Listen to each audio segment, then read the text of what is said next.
주님께서 우리를 오늘도 불러주시고 우리의 삶 가운데 하나님을 향한 믿음을 온전히 갖기를 원하십니다.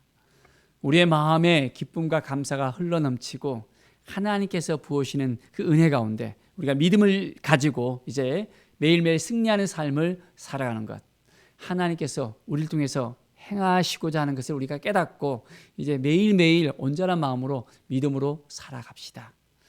오늘 말씀은 열왕기하 14장에서 17장까지 말씀입니다. 오늘 말씀 가운데 유다의 왕들의 그 모습을 보게 되는데요. 1절에 보면 유다 왕 요아스의 아들 아마사가 왕이 되니 했습니다. 아마사가 어떻게 해서 왕이 되었습니까? 그의 아버지가 이제는 신복들에 의해서 반역을 당하고 죽임을 당했습니다. 그리고 난 다음에 이제 이 아마샤가 왕이 되었습니다. 그 아마사를 볼 때 어떻게 됩니까? 똑같이 그의 아버지와 동일하게 이제 반역으로 인해서 그도 죽음을 당하는 것을 볼 수 있습니다. 참 어떻게 우리가 살아가는가, 그것이 중요합니다. 온전한 믿음을 가지고서 나가야 되는데 그 마음속에 교만이 있다면 그것은 기쁨으로 나갈 수 없는 걸 분명히 볼 수 있습니다. 에돔 사람을 10,000명이나 죽이고 이제는 그에게 교만이 가득 찼습니다. 북이스라엘과의 그 전쟁이 있었고 또한 그걸로 인해서 이제는 그의 삶 가운데 온전함이 이루어지지 못했던 것을 볼 수 있습니다. 참 교만은 그 마음을 더 피폐하게 하는 것을 볼 수 있습니다. 이스라엘 왕들도 마찬가지입니다. 여로보암 2세 같은 경우에 있어서도 악인의 그 길을 찾아가는 것을 볼 수 있습니다. 하나님을 의지하고 하나님을 바라보고 하나님께 나아가는 것이 아니라 하나님 보시기에 합당하지 않는 그 삶을 살아가는 것입니다. 어떻게 하면 우리가 하나님 앞에 온전한 마음으로 살아갈 수 있을까요? 오늘도 우리가 하나님께 묻고 나갑시다. 하나님의 뜻이 무엇입니까? 하나님의 마음이 무엇입니까? 하나님, 우리가 어떻게 해야만 하나님 보시기에 합당한 삶을 살아갈 수 있을까요? 라는 그 질문을 우리가 던질 수 있을 것입니다. 이제 요아스와 또한 아마샤가 배반당하고 죽임을 당했잖아요. 이제 그의 후손이었던 바로 우시야, 이 아샤랴가 왕이 되었습니다. 아샤랴는 그의 삶에 있어서 처음에는 정직하게 이제 하나님 앞에 나아갔던 부분들이 있었습니다. 그래서 52년간 그가 또한 예루살렘에서 통치를 했기도 했습니다. 그런데 그의 삶 가운데 어떠한 일이 벌어졌습니까? 하나님 앞에 온전하게 정직하게 해 가려는 그 마음도 있었지만은 여전히 이제 산당을 제거하지 않고 백성이 여전히 그 상당에서 제사하며 분향 드린 것을 허용했습니다. 하나님께서 기뻐하시는 것을 찾아가야 되는데 그렇지 않는 이 우시야 어떻게 되었습니까? 자, 5절에 15장 5절에 보면 여호와께서 왕을 치셨으므로 그가 죽는 날까지 나병 환자가 되어 별궁에 거하고 했습니다. 하나님 보시기에 합당하지 않으니까 이제 그도 동일하게 나병 환자가 되었어서 그의 인생이 참으로 좋지 않았던 것을 우리는 볼 수 있습니다. 하나님을 온전히 섬겨야 되는데 그렇지 못하고 의심했던 부분들이 그 안에 있었고 자만해 가는 그의 모습이 또한 있었던 것을 우리는 살펴볼 수 있습니다. 매일매일 하나님 앞에 더 가까이 나가는 것이 필요한데 그렇지 않으면 인생은 무너질 수밖에 없는 것을 우리는 알아갑니다. 이스라엘 왕들이 그렇습니다. 그들은 하나님이 그들 가운데 없으니까 이제는 누구를 따라갑니까? 하나님을 따라가는 것이 아니라 여로보암의 그 길을 따라갑니다. 그래서 하나님을 섬기기보다는 이제는 온전히 죄에서 떠나지 아니합니다. 그들이 우상을 숭배하고 금송아지를 섬기고 예루살렘에 있는 성전 가운데 백성들이 내려갈까 봐 여전히 그들은 마음이 닫혀져 있어 하나님께 더 가까이 나가는 것을 백성들에게 허용하지 않는 것을 그들은 볼 수 있습니다. 하나님의 마음을 품고 하나님의 사랑을 갖고 우리가 하나님 앞에 더욱더 가까이 나가는 것이 우리에게 정말 필요하다는 것을 다시 한번 우리가 깨닫고, 하나님 아버지, 어떻게 우리가 살아가야 되겠습니까? 어떻게 하나님 앞에 나가야 되겠습니까? 하나님의 뜻이 무엇입니까? 라는 것을 다시 한번 우리가 묻고 나가기를 원합니다. 15장 18절에 보십시오. 여호와 보시기에 악을 행하여 이스라엘로 범죄하게 한 느바세 아들 여로보암의 죄에서 평생 떠나지 아니하였더라. 이 이스라엘 왕 므낫앰도 마찬가지로 하나님을 찾지 않고 여로보암의 길을 따라갔던 것을 볼 수 있습니다. 이렇게 많은 이스라엘의 왕들이 하나님을 따라가지 아니하니까 어떻게 되어졌을까요? 자, 17장에 보니까 이제는 호세아 때였습니다. 사마리아에서 그가 왕이 되었는데 어떻게 되었습니까? 동일하게 여호와 보시기에 악을 행했습니다.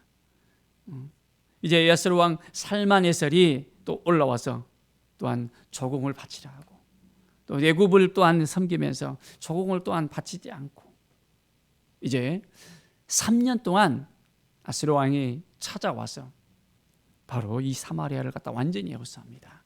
그리고 이제는 사마리아를 점령해 버립니다. 더 이상 사마리아 땅이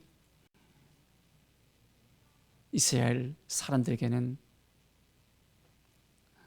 하나님께서 허락하신 땅이 아니었던 것을 볼 수 있습니다. 그들은 아수르로 끌려갑니다. 그리고 그곳 가운데서 이제는 지나게 되어집니다. 왜 그렇게 되어졌습니까?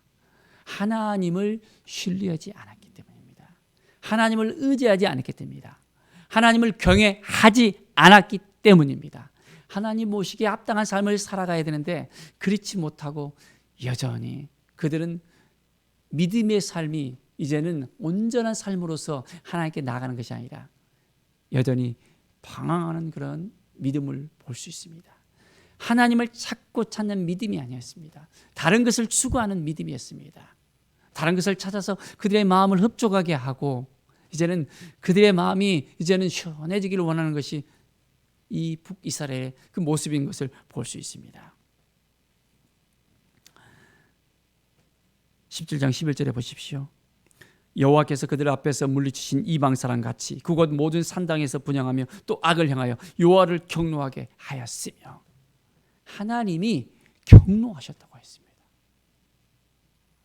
참 무섭습니다. 하나님이 경노하게 하면 어떻게 됩니까? 이제 이스라엘은 멸망의 길을 벗어날 수 없다는 것을 분명히 알아야 됩니다. 하나님을 경외했더라면 이스라엘이 회복이 될 수 있었을지도 모릅니다. 그런데 그렇지 않았습니다. 하나님께서 얼만큼 이스라엘 백성들을 사랑하시고 그들을 인도하셨는가를 그들이 깨달아 알아야 되는데 그렇지 못했던 것입니다.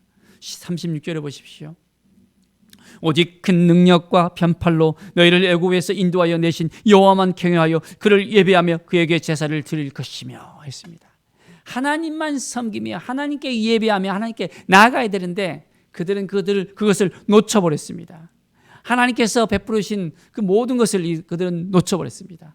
하나님께서 허락하신 모든 것들, 그들에게 부어주셨던 그 언약의 말씀들, 율례들 다 잊어버리고 그들은 이제는 하나님을 경외하지 않고 그 언약을 떠나버린 백성이 되었던 것입니다. 40절 보십시오.